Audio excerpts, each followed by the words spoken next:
Welcome back to the Global Business Report on Arise News. There's an ongoing debate in Nigeria about state participation in Nigeria's aviation sector. After 30 years of promises, Anambra State, for instance, finally opened its cargo and passenger airport. Akwa Ibom has launched its own airline. The federal government of Nigeria initially had an equity stake in the publicly traded Nigerian Aviation Handling Company, but did exit as far back as 2005. So efficiency has been the watchword when it comes to state participation in the aviation sector. Joining us to discuss this, very privileged to have the Group Managing Director and CEO of the Nigerian Aviation Handling Company, Mrs. Olatokumbo Fagbemi. You're very welcome. Thank you so much for joining us. Good morning. Thank you. Fantastic. Well, where do you stand in state participation in the aviation sector? It's not unique to Nigeria, but just want to get your thoughts. So when you talk about state participation, there would always be state participation.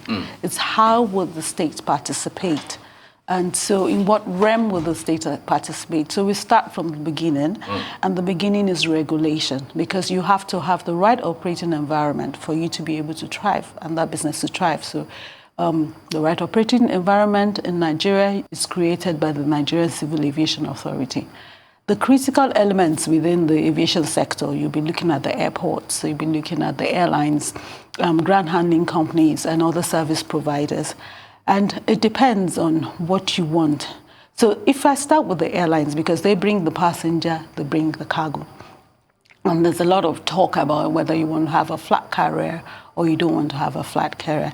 I think the first thing is to define the terms of what you want really as a nation. And we need to look at aviation, not just within aviation itself, but first as a part of the transport chain. We need to look at aviation as a driver of the economy. We need to look at it as a driver of tourism. So how do we now participate? So if we look at the airlines, for example, people talk about flag carrier. We need to have a strong carrier. Let me use that for us to drive the business. Just like when you have a mall, you have an anchor tenant. Yes. And so you now determine what kind of anchor tenant do you want?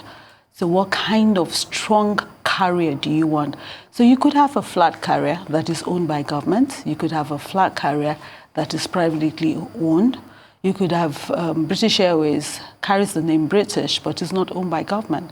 But government would always, at some point in time, determine. So you have British Airways going on some routes, which are not necessarily profitable, but are beneficial for the British government. So when we talk about government interference, or let me say participation, right, it's just, first I believe that we should just get the framework right, which a lot of work has been done. We have a roadmap. Get the framework, and within that framework, determine how we want each of the elements to work.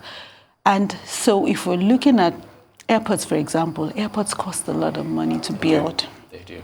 The runway, taxiway cost a lot of money to build.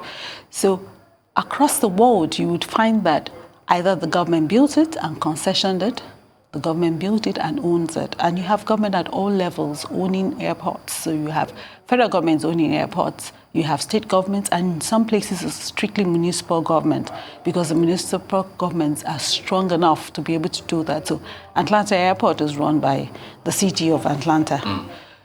If we now come to Nigeria, we now have state governments owning airports. It's not out of place to have that. What needs to be done is that it must fit with the social economic vision of that state, of the locality, of that region. Therefore, so it can drive whatever reason that has been set up for. So was this set up to link the state with other states? Was it set up to link the state with the outside world? Was it set up to link the state, or was it just set up because we have to have an airport? And there's nothing wrong with having ambition. You just need to situate it properly. So for me, I don't see how we can 100% divorce ourselves from government participation at some level, but it might not be equity. So, for example, if you're looking at airlines, the airline business is very expensive to run. And we are in Nigeria struggling. We don't have new planes, but some airlines now are bringing in new planes. So if you want to buy like a 737, you're looking at $70 million.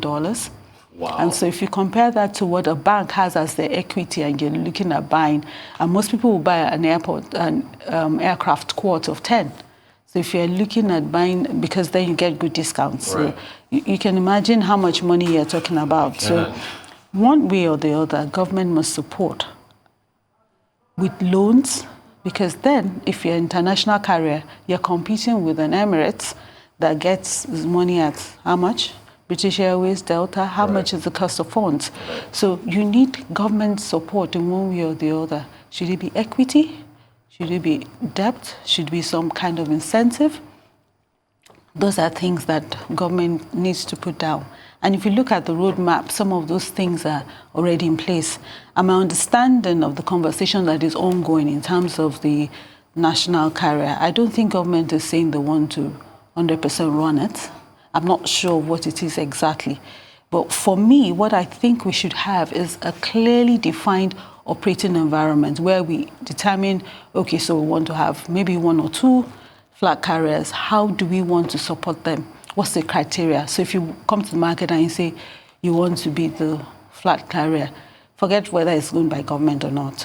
What criteria, what kind of equity must be in place? What kind of management must be in place? And then government can say, yes, you come in, I give you this kind of support. Because what you're going to use is that you're going to use the routes, which has some value.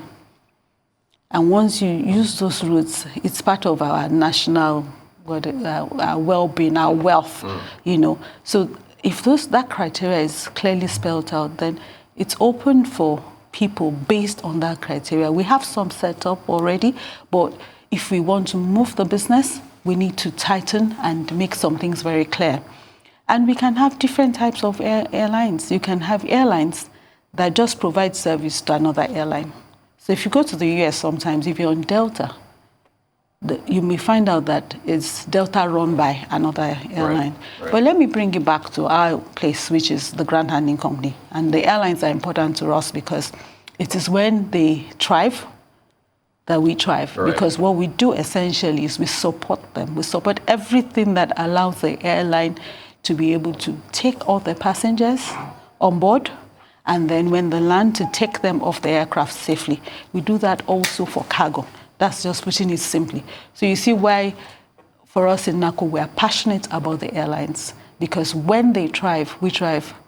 So it's important that if the operating environment for the airlines is developed in such a way that we can have stronger carriers, then for us, the ground handlers, it's more business. Fantastic. Very illustrative. I've got a few minutes to go. I just wanted to ask you, what's your outlook for the sector looking at the rest of this year and then going into 2022? The sector has took a lot of beating due to COVID-19 and all the restrictions. And even till date, some people are saying the cost of the test is almost as much as the cost of the ticket, if not more. And that's not just in Nigeria, it's all over. But despite and in spite of that, the business has picked up. The cargo business even did a lot to support movement back and forth during COVID-19. And so I see our sector growing, and I see our business doing so much better. And if you look at our results, you see that, yes, last year we did have a dip, but luckily we were able to get some profit. But from our Q1 results, which I'm sure you would have seen. Yeah, we actually have them on the screen for our viewers. Yes, indeed. So you can see that we're definitely on the rebound. Excellent stuff. And we actually definitely want to have you back to talk a lot about other aspects of the aviation sector and what's been going on, particularly the cargo sector as well. I want to thank you very much for joining us. Olatokumbo Fagbemi, the CEO, GMD of Nigerian Aviation Handling Company. Very illustrative discussion on what's been going on in that sector. Thank you so much, man. Thank you.